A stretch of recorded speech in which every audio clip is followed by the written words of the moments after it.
ఇవాళ మోడీ కేడీ ఒక్కటైనరు.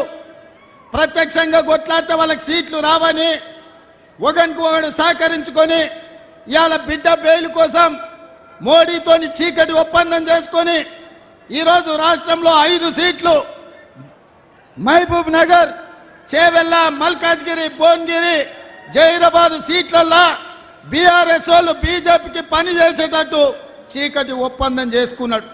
చంద్రశేఖరరావు బిడ్డ బెయిల్ కోసం తెలంగాణ ప్రజల్ని మోడీ కాళ్ళ దగ్గర తాకట్టు పెట్టాడు. అందుకే ఇవాళ తెలంగాణ యువకులను నేను ఆలోచన చేయమంటున్నా, తెలంగాణ ప్రజల్ని ఆలోచన చేసి తీర్పు ఇవ్వమంటున్నా. ఇవాళ తెలంగాణ ఆడబిడ్డలకు హక్కు లేవు. తెలంగాణ ఆడబిడ్డల్ని అవమానించిన చరిత్ర.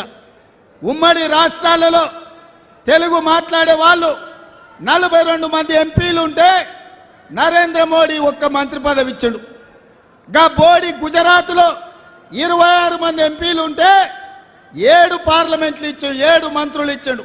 ఉత్తరప్రదేశ్లో 60 మంది ఉంటే 12 మంది ఇచ్చాడు. నేను అడుగుతున్న నరేంద్ర మోడీని తెలంగాణ ప్రజల తరఫున, మా తెలుగు మాట్లాడే వాళ్ళు పార్లమెంట్లో 42 మంది ఉంటే ఏకాకిగా ఏకలింగం 1 ఇస్తావు ఎట్లా? నీ ఉత్తరప్రదేశ్కు 12 ఇస్తావు, నీ గుజరాత్కు 7 ఇస్తావు.